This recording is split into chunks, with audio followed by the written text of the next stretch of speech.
ഇതെവിടെയാണ്? പിന്നെയോ അതായത് smallest ആംഗിളിന് opposite ഉള്ളത് ഷോർട്ടസ്റ്റ് സൈഡ്, പിന്നെ ലാർജസ്റ്റ് ആംഗിളിന് ഓപ്പോസിറ്റ് ഉള്ളത് ലോങ്ങസ്റ്റ് സൈഡ്, മീഡിയം ആംഗിളിന് അതായത് ലാർജിൻ്റെയും സ്മോളിൻ്റെയും ഇടത്തരമുള്ളൊരു ആംഗിൾ ഉണ്ടാവില്ലേ, അതിന് ഓപ്പോസിറ്റ് ഉള്ളത് ഏത്? മീഡിയം സൈഡ് എന്ന് പറഞ്ഞു അല്ലേ. അതിൻ്റെ എക്സാമ്പിൾ കുറച്ച് നമുക്ക് താഴോട്ട് പോയിട്ട് തന്നെ ചെയ്യാം. അപ്പോൾ ഇത്തരം കുറച്ച് ചിത്രങ്ങൾ വരയ്ക്കാൻ വേണ്ടി പറഞ്ഞു അല്ലേ. ഇത്തരം ചിത്രങ്ങൾ നമ്മൾ വരച്ച് നോക്കി. പിന്നെ എന്ത് മനസ്സിലായി? നമ്മൾ സൈഡ് എടുത്തിട്ടാണ് വരക്കുന്നത് അല്ലേ. ഇതൊക്കെ നമുക്ക് വരക്കുന്ന അറിയാം. ഒന്നുമില്ല, നമ്മൾ ബേസ് എടുക്കുന്നു, ഒരു 7 സെൻറ്റിമീറ്റർ ബേസ് എടുക്കുന്നു, പിന്നെ എന്ത് ചെയ്യുന്നു, പിന്നെ ഇവിടുന്ന് 5 സെൻറ്റിമീറ്റർ എടുത്തിട്ട് ഒരു ആർക്ക് വരക്കുന്നു അല്ലേ.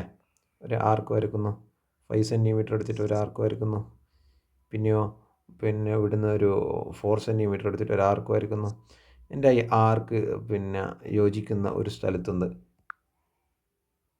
ആർക്ക് മെർജ് ചെയ്യുന്ന, ഇൻ്റർസെക്റ്റ് ചെയ്യുന്ന ഒരു സ്പോട്ടിൽ നിന്ന് നമ്മൾ എന്ത് ചെയ്യുന്നത്, ആ ഒരു ലൈനിനെ നമ്മൾ എന്ത് ചെയ്യുന്നു, രണ്ട് ഭാഗത്തേക്ക് നീട്ടി വരയ്ക്കുന്നു അല്ലേ. അങ്ങനെ നമുക്ക് ട്രയാങ്കിൾ കിട്ടുന്നു. അങ്ങനെ നമ്മളിങ്ങനെ മാറ്റി ചെയ്തപ്പോൾ നമ്മൾ 3 കാര്യങ്ങൾ ശ്രദ്ധിച്ചു അല്ലേ. ആ 3 കാര്യങ്ങൾ ഏതൊക്കെയാണെന്ന് നോക്കാമല്ലോ. Yes, in any triangle the angles and their opposite sides have size in same order. Yes, ഒരു പോയിൻ്റ് ഇതാണ്, നമ്മൾ പഠിച്ച ഒരു പോയിൻ്റ് ഇതാണ്. യെസ് അല്ലേ. അതായത് പിന്നെ ചെറിയ ആംഗിളിന് ഓപ്പോസിറ്റ് ആയിട്ടുള്ളത് പിന്നെ ചെറിയ സൈഡ് അല്ലേ. പിന്നെ വലിയ ആംഗിളിന് ഓപ്പോസിറ്റ് ആയിട്ടുള്ളത് ഏത്? പിന്നെ വലിയ സൈഡ് അല്ലേ. യെസ്, ഇനി ഒരു മീഡിയം ആയിട്ട് ഇവിടെ ഉണ്ട് അല്ലേ. 4ൻ്റെയും 7ൻ്റെയും ഇടയിലല്ലേ. അപ്പോൾ യെസ് 5 വരുന്ന. അപ്പോൾ മീഡിയം ആയിട്ടൊരു ആംഗിൾ ഇവിടെ വരുന്നുണ്ട്. മീഡിയം ആംഗിളിന് പിന്നെ ഓപ്പോസിറ്റായിട്ട് വരുന്ന സൈഡ് എത്രയാണ്? 5 അല്ലേ. ശരിയല്ലേ? എന്തെങ്കിലും പറയാൻ മാറിപ്പോൾ ശ്രദ്ധയിൽപ്പെടുത്തണേ. പിന്നെ നമ്മളിങ്ങനെ താഴോട്ട് പോവാണ്. ഈ ഒരു പിന്നെ തിയറി നമ്മൾ ഓക്കെ. ഇനി പിന്നെ നമുക്കൊരു ട്രയാങ്കിൾ വരയ്ക്കണമെങ്കിൽ എന്തൊക്കെ വേണമെന്ന് പറഞ്ഞു അല്ലേ. ചുരുങ്ങിയത് ഏത്? 2 സൈഡും പിന്നെ ഒരു ആംഗിളും വേണമെന്ന് പറഞ്ഞു അല്ലേ. ചുരുങ്ങിയത് അല്ലേ. ഇനിയോ നമ്മൾ ഫസ്റ്റിൽ എന്ത് ചെയ്തിട്ടുണ്ട്? 2 സർക്കിളുകൾ വരച്ചു. എന്നിട്ട് അതിൽ നിന്നൊരു 3 സൈഡും ഒരുപോലെയുള്ള ഒരു പിന്നെ ട്രയാങ്കിൾ വരച്ചു. ആ ട്രയാങ്കിളിൽ നമ്മൾ എന്താ പറയുന്നത്? ഇക്വലേറ്റർ ട്രയാങ്കിൾ എന്നാണ് പറയുന്നതെന്ന് പറഞ്ഞു അല്ലേ. 3 സൈഡും ഒരുപോലെയാണ്. അപ്പോൾ 3 സൈഡും ഒരുപോലെയാണെങ്കിൽ ആംഗിളും എന്തായിരിക്കും? ഒരുപോലെയായിരിക്കും. അപ്പോൾ 3 ആംഗിളുകൾ കൂട്ടിയാൽ എത്ര കിട്ടണം? ട്രയാങ്കിളിൻ്റെ സമ്മ് പിന്നെ 180 ആണെന്ന് നമ്മൾ കഴിഞ്ഞ ക്ലാസ് പഠിച്ചിട്ടുണ്ട് അല്ലേ. യെസ്, അപ്പോൾ 180നെ നമ്മൾ 3 കൊണ്ട് ഡിവൈഡ് ചെയ്താൽ 3 ഭാഗമാക്കിയാൽ എത്ര കിട്ടും? 3 ഭാഗമാക്കിയാൽ 60 കിട്ടും അല്ലേ. അപ്പോൾ ഓരോ ആംഗിളും എന്താണ്? 60 ഡിഗ്രി ആയിരിക്കും അല്ലേ.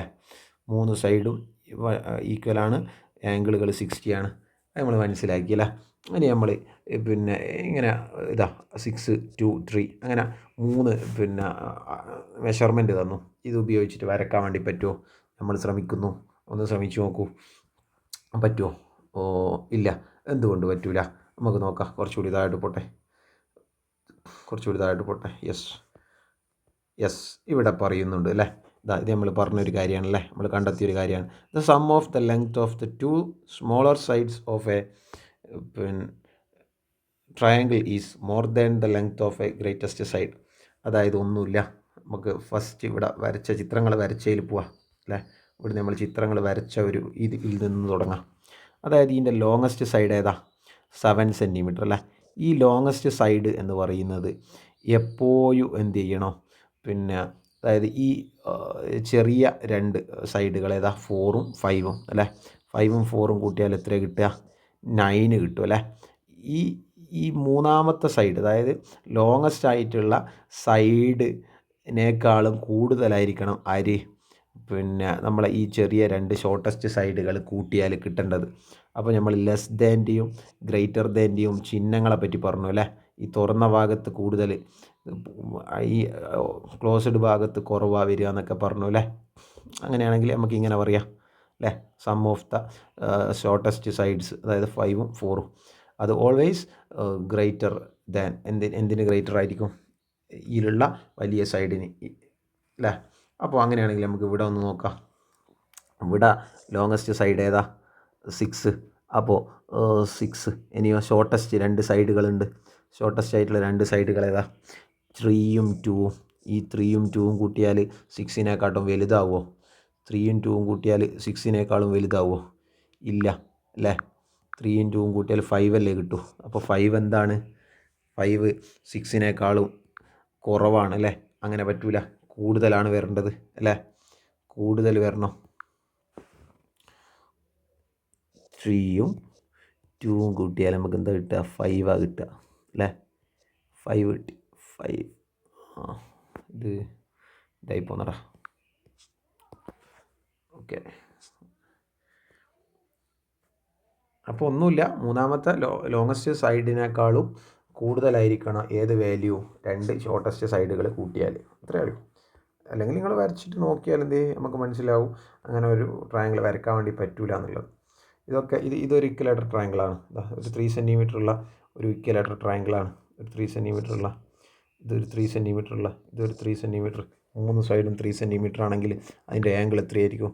നമ്മൾ പറഞ്ഞു 60 ഡിഗ്രി ആയിരിക്കും എന്ന് പറഞ്ഞു അല്ലേ? 60 ഡിഗ്രി ആയിരിക്കും എന്ന് പറഞ്ഞു. യെസ്. ഇനി ഇതിനെ പാർട്ട് ചെയ്യാം. അതായത് ഇവിടെ വരെ 1 സെൻറ്റിമീറ്റർ അല്ലേ? 3 ഭാഗമാക്കിയാൽ ഇവിടെ വരെ 1 സെൻറ്റിമീറ്റർ, 1 1 1 3 അല്ലേ? പാർട്ട് ചെയ്യുക. ഇത് നമ്മൾ വരച്ചതാണ് അല്ലേ? നമ്മൾ സർക്കിളിൻ്റെ ഉള്ളിൽ തന്നെ വരച്ചതാണ്. ഇനി നമുക്ക് എന്ത് ചെയ്യുക? യെസ്, പിന്നെ ഇവിടുന്ന് ഇങ്ങനെ എന്ത് ചെയ്യുക? യെസ്, ഒരു ട്രയാങ്കിൾ ഇങ്ങനെ വരച്ചൂടെ അല്ലേ? യെസ്, നമുക്കിങ്ങനെ ഒരു ട്രയാങ്കിൾ വരച്ചൂടെ?